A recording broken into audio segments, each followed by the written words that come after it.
Right now, somewhere, a company is making a move in plain sight. The street reads the headline. Autonomy AI sees the signal. We deliver it before the market catches up. Autonomy AI. Your models, our intelligence. Request a private strategic briefing at AUTNMY.ai.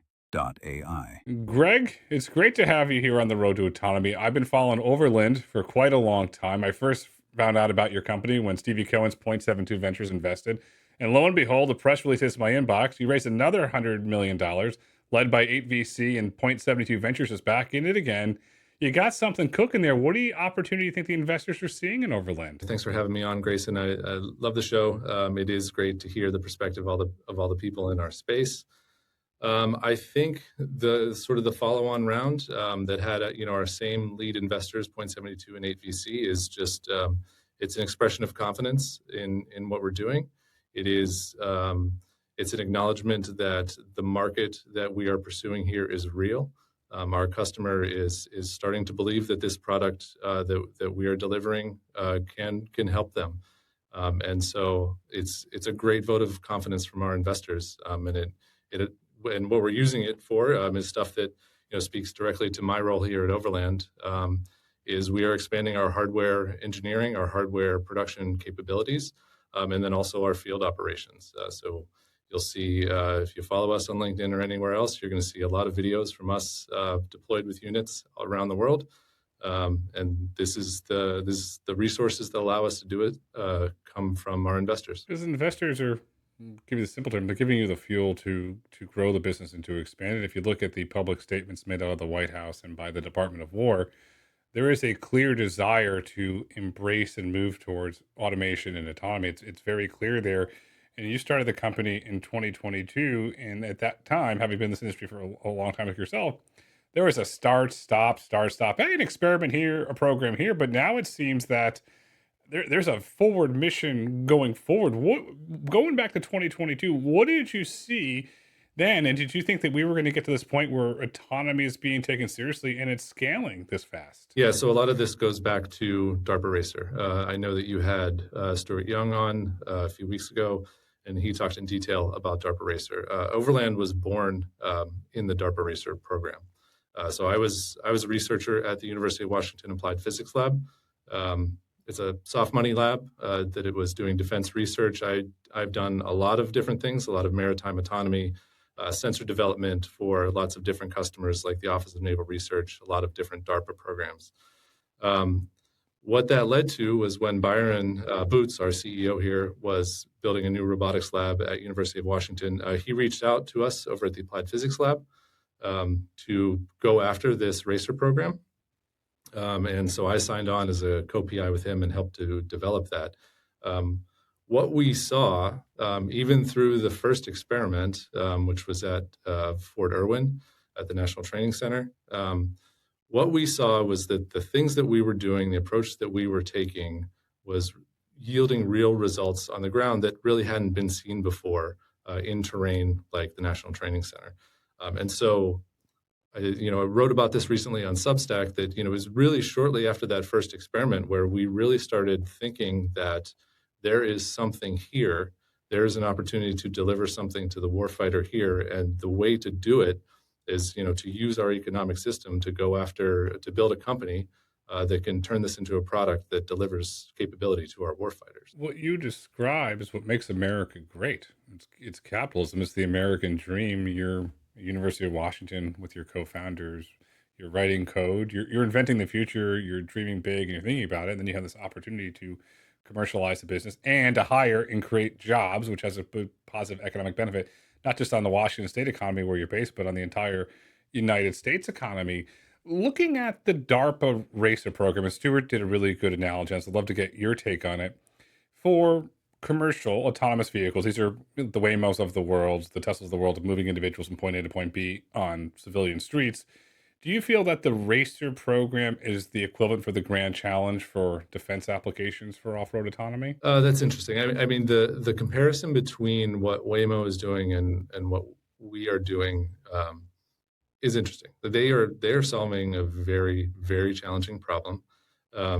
and Stuart talked a little bit about this. The problem of robotaxi is driving on structured streets where you can exploit all of that structure, but you are dealing with thousands of unconstrained actors in your environment, and you have to predict what they're going to do with no margins for error, right? We are focused on a very different problem. We are operating in completely unstructured environments that have an infinite amount of problems that you can't even imagine, but you have to react to them in some way to complete your mission. And so I don't think it's the same problem. I think they're both extremely challenging. And I think what happened with Racer is they did the grand challenge. It gave birth to all of this self-driving industry that really delivered on trucking and taxis. And we're really starting to see the fruits of that now. But it didn't solve the problem of how do you send an uncrewed vehicle ahead of the forward line of troops into completely unstructured terrain, into contested terrain. And that's what Racer was designed to solve. We are very proud that we are the team that made it all the way through Racer. We think that is a piece of evidence that says that what we're doing is real. That was an extremely adversarial testing program that they designed. We did 8 very long experiments at a number of different facilities around the U.S. And we demonstrated things that hadn't been done before in the environments where we were being tested. And so it gives us a lot of confidence going forward that what we're building here is something that is useful and can solve a problem that those other types of approaches can't necessarily solve. Not to say that those things aren't extremely hard and extremely useful, but there is a space where you might want to send a vehicle that, unfortunately, like a taxi is not going to be able to go. Stuart described it on the podcast. The challenge is that you're not getting the GPS coordinates. You're not getting a heads up of where you're going. It was extremely, extremely complicated when you're developing the system from a hardware perspective. How do you do that? Because you could be in an environment with high grass. You could be in an environment with mud. You can be in an environment with rocks. You could be in a windy environment, rainy environment. How do you design the hardware for all these different environments? I ask because the military, who's your very public customer, you got to be able to deploy anywhere and everywhere. When the general says go, you got to go. It's not, sir, we have to rebuild this for this environment. You got to be able to go. How do you design for that? So there's a few aspects to this. So first, let me clarify that on the Racer program, we were not allowed to change the hardware at all. So we were given the Polaris Racer fleet vehicles as government furnished equipment. Those were upfit by Carnegie Robotics. And the focus of that program was 100% software. And so through those years of working on Racer, we did not change that hardware. And the only solution we could apply was software fixes, right? There were software designs. But the approach that we took, and this, was something that came out of my time at the Applied Physics Lab, which is a very field-focused research lab.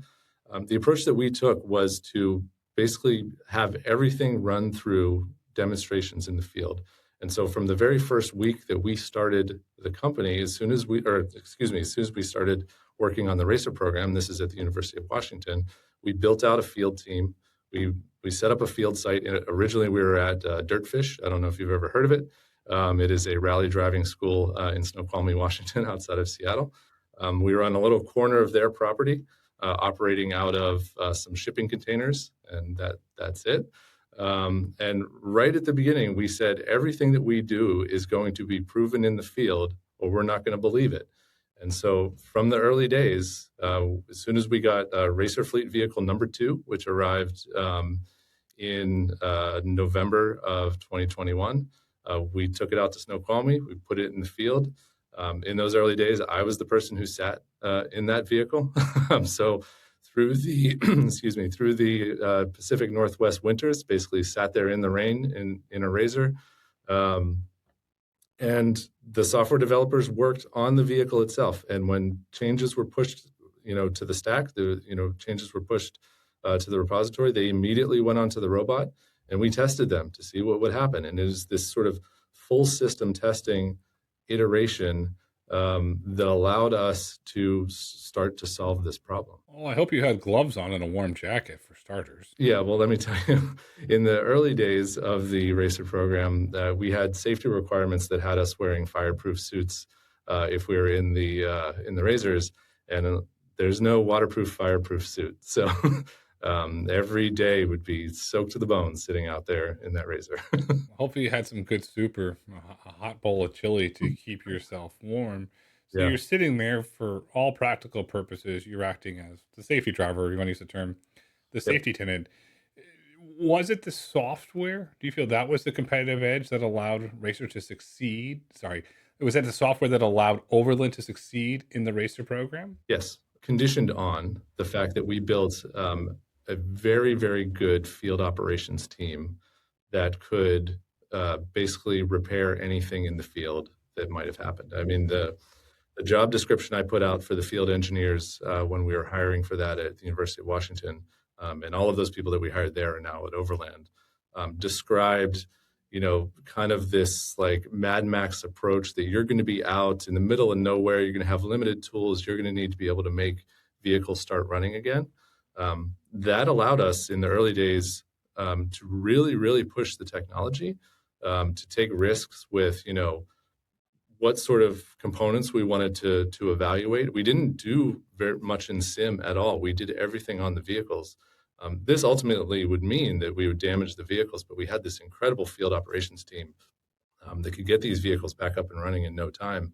And I think like the iteration with, these very good computer science software engineers that could push things out in sort of, risk tolerant manner onto these vehicles, damage the vehicles, repair them, and then do it again.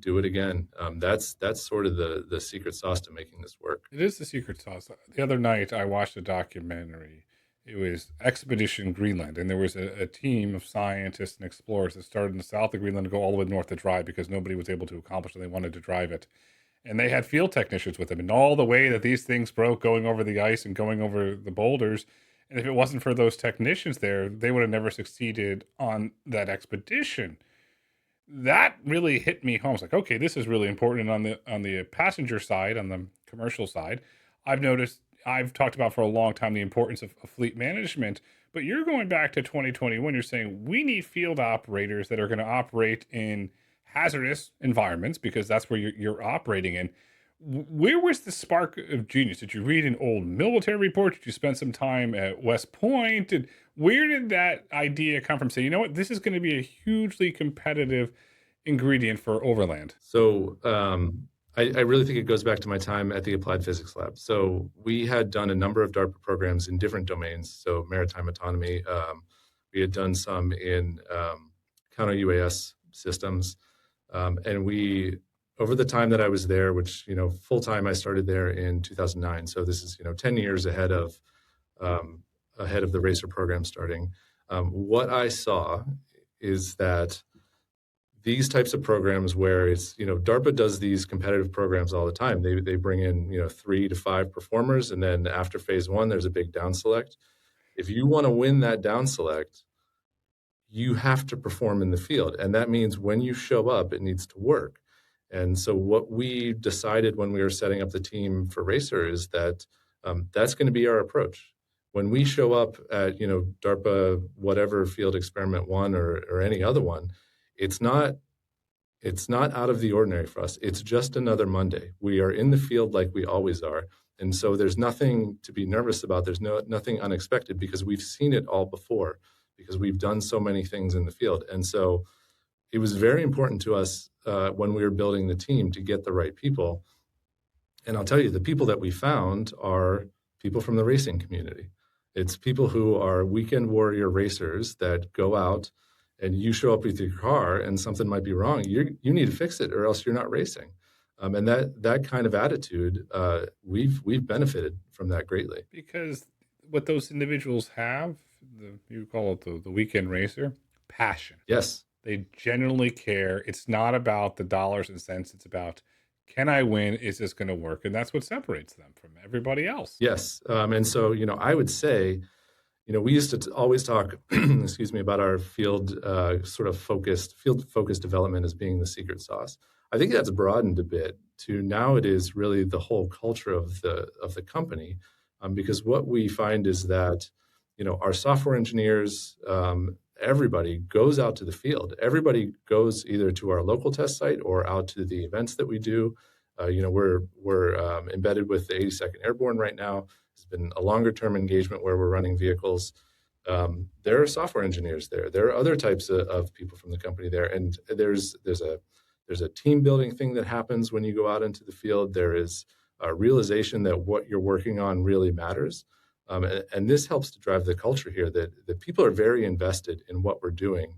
And I think that helps us always, because people will make decisions to, we need to get this over the line. We need to deliver for the customer. And we're seeing that really pay off for us. With the 82nd Airborne, is that the Ultra vehicle that's embedded with them? Yes, that's correct. We delivered Ultras to them last year. And we've been working through exercises with them. There have been some live fires, and we're moving forward to a training rotation with them coming up in a few weeks. Now, I got to be the kid. I had a C-130 Hercules big toy as a kid that I used to put my G.I. Joes on. Has the Ultra gone parachuting yet? It has not. This is something we would like to do, but we have not yet been able to pull it off. Well, one day you do, and hopefully it gets declassified and you can put a video up, because I'll cheer for it. How's that? I promise you that one of my conditions will be that there's a GoPro on it. That's awesome. The Ultra is unmanned. What were the early design elements for that? Did that come out from the field technicians, or how did the design for Ultra evolve? Yeah, so one of our original field engineers from the University of Washington is a very skilled mechanical engineer. He is now our director of hardware engineering. He is the one who led the design of that. The story of it is that, we are working on the Racer vehicles for, however many years through that program. And we had done a number of end user engagements where we would go, either people, soldiers or other warfighters would come out to the DARPA experiments. So, we're showing up at Fort Bragg, we're showing up at Fort Hood and other places, and so people would come and see it. And there was a regular comment that was, this is great, but I'd really like to put something on it. And so, we were driving around vehicles that have a couple of empty passenger seats. And so what we decided to do with Ultra is, we have this autonomy stack that we believe in. Let's take out the passengers. Let's fully commit. And so we spent a lot of time basically, using our learnings of running Razors in the field autonomously for several years to build all of that into what the Ultra became. We worked very hard to minimize, the footprint of the compute and everything else. So it's all under the payload deck there. It's all completely ruggedized, so you can submerge that vehicle up to the air intake of the engine. And these are things that we know are table stakes for running with the units that we want to run with. And so that was kind of the inspiration of it. Let's just lean into what we think a side-by-side type of vehicle could be for this application. Let's just build it. And we did, and the response has been incredible. We're seeing a lot of our inbound interest is not just for the autonomy stack. People want the fully integrated system. They want the Ultra. And honestly, my expectation is that you're going to start to see a lot of copycats of Ultra coming out. But it's important to remember that the software is the differentiator. Anybody can, take a Razor, make it drive by wire, and take out the passenger compartment. But if you don't have capable autonomy software, it's not really useful. Teleoperation, I think, has been proven that it's just extremely challenging. You have laggy comms. You don't have a sense of the vehicle that you're trying to drive. It's very hard to go through very complex terrain in a teleop sense. And so the important thing is the autonomy stack. And Ultra is just the embodiment of Overdrive, our autonomy stack. You're 100% right. It comes down to the autonomy stack. It's the brain, or if you want to use the commonly used term, the virtual driver. But the big difference is you're operating in hostile environments. Are you giving, if you want to call it the Overland AI brain or the Overland virtual driver, the ability to make decisions, or is this all being overseen by a commander, or how much, no pun intended, how much autonomy do you give the system? So you have to specify a mission at some level, right? And so, for example, that mission could be, I think the example that Stuart gave was just, a single checkpoint somewhere. So let's say you are dropping a checkpoint a few kilometers away. That's a mission. You press execute on that mission, and you do not need to interact with it in any way. You do not need a comms link. You do not need to go in and tell it to go this way down a road or this way. It will execute. If you have any kind of geospatial information like satellite maps, it can use that to help to inform its route. If you don't, because of the requirements that the RACER program put on us, the vehicle can still just use its onboard sensors and find a way to get there. Now, I've got to put on my I've watched too many movie hats. I'm sorry. I have to do it. I'm going to go down James Bond alley here. If the vehicle gets picked up by the enemy, or I'll use the kid in me term, the bad guy, can it self-implode so no secrets are shared with the enemy? Technically, yes. We are not shipping Ultras right now with autonomous scuttle function, but I don't think there's any technological impediment to doing that. And operationally, that would be important. But the places where we are delivering right now are not actually forward deployed war zones. It is more with training at this time right now, and so we don't need the scuttle. When you're deploying the Ultras in training today, how are the troops using it? Is it to move hardware, to move cargo, to move supplies? How are the troops currently using the system? Well, this is one of the great things about doing these deployments with troops is that we learn from them and they learn from us. It is really a give and take. So I think we initially thought that the primary use case would be pushing robots forward in front of the forward line of troops to set up observation posts or to set up, comms relays or ISR functions or things like that. And they are using it for things like that. However, there's a number of use cases that have emerged that we weren't necessarily anticipating, but we've been able to deliver on. So last mile resupply is one of the things that a lot of units have wanted this vehicle for, especially if you need to resupply a point that is, not just on the side of a road, it's in some more complicated terrain. Communications bubbles, so we can, put some payloads on that can allow it to do some comms retrans, or other functions like that. So sort of moving comms bubbles is something that people have been using it for. And then, route proofing, leading convoys, things like this where, you don't know what is on that road that you're driving down, and you should put an attritable vehicle out front instead of having a manned asset there. And so that's another thing that people have been using it for. I just think about that if you look back to Iraq with all the roadside bombs. If you can run a series of these in front, you could save a lot of lives. How fast do the Ultras go? The base platform is a Polaris RACER, and it can go up to 70, 75 miles per hour. We are not running them at that speed right now. So on road, we're averaging about 30 to 35 miles per hour. Cross country terrain is different because it's all modulated by how complex it is. And so we have functions within the stack that sort of evaluate the complexity of the terrain that it is traversing, and will modulate the speed down, for things where there's higher risk, or up if it's, more clear, like an open field. And so on the top end in cross country, we're probably going about 25 miles an hour. But that can, go all the way down to 3 miles an hour if it's doing some very complicated ditch traversal or something like that. Do you view it as a modular system where you build, you want to call it the Ultra Foundation, and then let's just say the military says, okay, Greg, we need to build this one for comms. Okay, we need to build this one for refueling, and you just, going back to being a kid again, you put another Lego block on top of it, or is it has to be done at the factory, or can they swap it in the field? How do you envision that? Modularity is extremely important, right? And so we designed both the autonomy stack and the hardware to be as flexible and as modular as possible. And so you see some of this on the software side that, through the Racer program and through other things we've done, we've put the same autonomy stack on a bunch of different vehicles. So there's the Racer fleet vehicles, there's Ultra, the Textron M5, which is, a completely different control paradigm for a vehicle.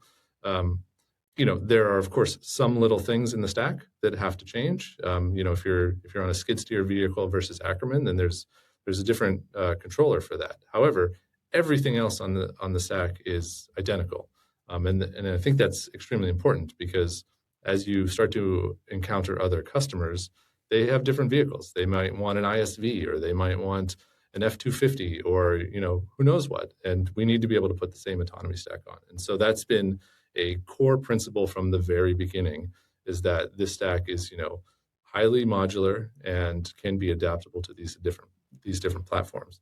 On the hardware side, if you look at the Ultra, if you get up close, we designed it so that it maximizes the sort of open deck space on that chassis, and then is just chock full of all different ways to attach things to it. So there's L-track on the deck.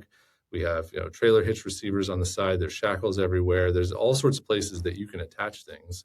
And then we have NATO slave 24-volt power that can power a payload. There's a payload network that could jump onto our backhaul if it needs to. If it's some comms retrans or whatever else, it can jump onto whatever network that we are using. It's all designed so that when you are in the field, you can pick up a payload, integrate it quickly, and go off and complete your mission. And we have done some things where this is kind of been the operating paradigm, where we did a thing with OUSW, the T-Rex experiment last year. And the point of that was basically to run through as many different payloads as we can and just show that Ultra can get the payload there and it can complete its mission. And that was a very successful event for us. Did you learn the modularity from training when working with men and women, our troops? Is that where the modularity came from? I think, being an engineer and working in the space of designing things over many, many years, and wanting to, build upon. So as I was saying, at University of Washington, I did many programs from DARPA to Office of Naval Research to other people. And to do those successfully, you have to build on your past work and adapt it to the new problem. And the best way to do that is to design from the start to be modular. And so, yes, this is something that we realize, and we refine how our system is designed based on our experience in the field with the troops. But I think just being around for a while, delivering things to the field and even other domains, you learn that modularity is a good design principle that is applicable across the board. And so that's just been something that's core to our designs from the beginning. Where do sensors fit into that philosophy? How do you determine what sensors, where you place them? And sensors could break, and then how do you make it so the men and women, our troops, can swap them out in the field? Yeah, that's a good point. So I mean, we use basically COTS sensors. So just off-the-shelf sensors. You can see from the imagery that we're using Ouster lidars and ruggedized stereo cameras from Carnegie Robotics. These are COTS things, and they are accessible to the end user to swap if necessary. We've had experience running robots now for many years. We know what is painful to replace, and we kind of brought those lessons forward when we were doing Ultra. So the whole payload deck is basically conceals where all of the electronics are. And it is built with access ports and hatches and everything else that easily facilitate the things that you need to get to often. But then also even the things that if something more rare were to break, you can still get to it through an access panel. So it's designed for easy field repair and maintenance. When you look at it from a field repair perspective, obviously you hand over a manual, or if you want to use the term, a how-to guide to an individual. How long does it take to them to learn if you want to get that accreditation to become a field technician for the Ultra? We don't have a full accreditation yet. This is something we're still working through. I would say that there are a few different levels of this. So because it's based on a Polaris RZR chassis, a lot of the regular maintenance is just a Polaris maintenance schedule. And that, there's not a major certification program there. I think someone who is familiar and comfortable working on a vehicle can, change the oil, tighten the belt, do those sorts of things. For the electronics that we add, I think it really scales based on what is more likely to break and what is not. So some things are relatively easy. It's M12 Ethernet connectors that just need to be unscrewed and reattached to the new sensor or whatever. I wouldn't expect it to be a very complex training program to have people up to speed, but I can't put a number on it for you. That's fine, though, but it just goes into the whole optionality, scalability of what you can and can't do with the Ultra. When do weapons enter the picture? When can the military put weapons on these and send them out to the front of the line without having to send a human there? That's a complicated question because it brings, like, there's the technological question of it, and the answer to that is right now. Right? There's nothing stopping an autonomous vehicle from having a weapon on it technically. Right? There's the policy issue and there's the moral issue. And so these are complicated things. And it's something that I can't give you a clear answer as to when the military is going to decide that they want to put a weapon on an autonomous vehicle. I will say that there's a lot of interest in counter UAS systems. You're probably familiar with some of the ones that are out there. We can integrate those, and we have. I mean, we have a picture of the Bullfrog, which is a counter UAS kinetic system on our website. It's not complicated technically to integrate that. The question is for the user on the policy side, and when do they want to do this, and are they comfortable with it, and are the appropriate safeguards in place to make sure that it performs how they want it to perform? Oh, that was an elegant answer. I'll say it this way: it's going to happen at some point. I'm not going to give a public timeline, but you're right. You have the policy issues, you have the ethics issues, you have a lot of issues. But at some point, I'll go on the record and say it is going to happen. When? Who knows? And it's going to be across the board. When you're developing the Overland stack, you mentioned different vehicle types. Are there limitations to how small, how big that you can, if you want to say, modify or adapt your stack for different types of vehicles? So, the smallest vehicle that we've been on, depending on which measurement you want to use, is either the Ultra or the SMET. I think that's like a pretty comfortable space. I know there are some smaller vehicles out there that could potentially benefit from a stack like ours. I think we've focused on Ultra as being kind of the smallest vehicle because it hits a sweet spot of being able to deliver certain real mission capabilities. It has on a tank of gas, it has a range of 100 miles or something like that. That gives a capability to a commander that is different from, say, a small battery-powered vehicle that's only going to be able to go 5 miles.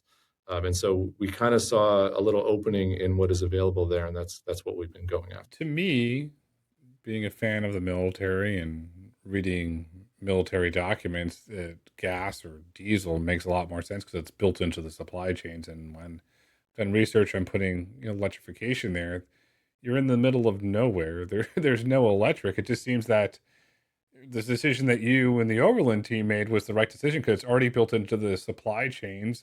It's already there. That's true. However, I will say that there's nothing wrong with a series hybrid. And the M5 that we were working on is that design. It's electric drive with a range extending generator on it. There are some serious advantages to electric drive, which can't be ignored. I mean, you can run quote unquote silent. Still, they still make a little bit of noise, but and still get kind of the range and supply chain benefits of diesel. It's an interesting design that I think is worth considering. But you're right. I mean, the military has fuel, and you can always fill up a tank of gas. There are tactical benefits there. When you're deploying this, right now you're testing, but when you deploy it, does heat ever become an issue of the vehicle being too hot? The saying, "Aha, I got you on thermal." Do you have to kind of build for that, or is it just a simple case of yes, we know you're there? I would say the signature management of heat would maybe be the bigger problem. Right now, our cooling systems are able to run in the desert. I think we're rated up to 130 or higher Fahrenheit with our designs for cooling. That shouldn't be an issue. Wow. Okay, so you're conquering that. How about let's go to the opposite end of the spectrum. So you have 120, 130 degrees Fahrenheit. Let's go to the cold spectrum. How cold can you go? So the biggest limitation right now, I think, are the lipo batteries that are inside, if they freeze, it's bad. So if we are going to operate in some Arctic environment, we would need to have heaters to keep them warm. But that's not a major engineering challenge. That's just something we would need to do if we're going to deploy in that environment. We now operate in our test facility in Washington. We operate in the snow, and we operate below freezing all the time. But if the vehicle is being stored, you have to tend to your battery. So this is a hypothetical situation because it's all in the news, and there's interest in the Arctic. Could your system hypothetically be used for surveillance, where it goes around, you put the heaters on in those cold environments, and it's sending surveillance back to headquarters to look for certain things? Very similar. To give you an example, I live down the road from the president, and every once in a while you'll see a Boston Dynamics robot by Mar-a-Lago going around, and that thing's on surveillance. Could your system do something similar to that in those cold environments? Absolutely. There's nothing preventing us from doing that. As I said, I think there's a few engineering tasks that we would have to take on before we did that, but it's not a major redesign or anything like that. It's just sort of adapting the system to that sort of environment. Because you're not just adapting a system, you're building a system that is recognized across the industry, recognized and validated by your investors, and you have a partnership with Anduril. Talk about that partnership. That's pretty impressive. Where our partnership with Anduril comes in is, our focus primarily is on the vehicle, the autonomy stack. They, of course, have Lattice, and they have a number of payloads that our vehicle can deliver. And so we are, in regular discussions with them about demonstrations and deployments that we can do with them that will involve, say, the use of Lattice, that will involve some of their maybe counter UAS or other payloads. But I'm going to refrain from saying anything too concrete here. There will be, we'll have more to say later on. That's fair. I respect that. Do you see a situation, not Anduril, by the way, but just evolving in general for the men and women, the troops, where you have a commander, and that commander has what you call your Overwatch platform that will control drones in the sky and ground vehicles? Do you envision that future coming together? I mean, it sort of seems inevitable. At some point we'll have enough autonomy in ground vehicles, enough autonomy in aerial vehicles that sort of that common operating picture that C2 is going to incorporate all of those. The next steps, of course, are collaborative and mission autonomy. Really what you want to get to is where you are specifying the missions at very high levels, and having the agents that are the vehicles, that are the autonomy stacks, that are everything else, sort of organizing themselves and figuring out how to execute that mission. There are a number of both programs and internal projects that we are on right now that are targeted towards that. But again, that's another one that I'm not going to go in too much detail on. Could you eventually see your Ultra platform being used for search and rescue? There's many documented cases throughout history where a pilot was shot down in a remote area and we have to send troops in. Unfortunately, it didn't end very well. Do you see a situation where if the pilot is mobile, that you can send a modified Ultra to pick that pilot up and bring him back to safety without endangering another human being? Oh, absolutely. And I think this goes beyond the military use case. I think you may have seen that we've been starting to work with CAL FIRE to explore, opportunities for Ultra vehicles in, wildfire response. This is also true just in general search and rescue. This is something we see in Washington State all the time, that something happens in the Cascades, but the conditions are not, it's not safe to send a search and rescue team in, and this is a place where a vehicle like Ultra can be very useful. Absolutely. It's become very clear from this conversation, Greg, that Overland's getting ready to scale. As you get ready to scale, you increase your presence, you win your contracts in the private sector, in the public sector. What is the future of Overland? So really, the intent of the last raise that we announced is scale, right? So we have spent the past a little more than a year building out our manufacturing capabilities here in Seattle. The recent raise allows us to really double down on that, and this is all to meet the demand that we are seeing from our customers, and so. Developing hardware takes a long time, and building hardware takes a long time. We're now well along that path, and this sort of injection of capital allows us to really accelerate. Summarized this way: Overland is getting ready to accelerate and scale, and as Overland accelerates and scales, it's going to have a positive benefit for the United States military. The future is bright. The future is autonomous. The future is Overland. Greg, thank you so much for coming on the road to autonomy today. Thank you, Grayson. This has been great.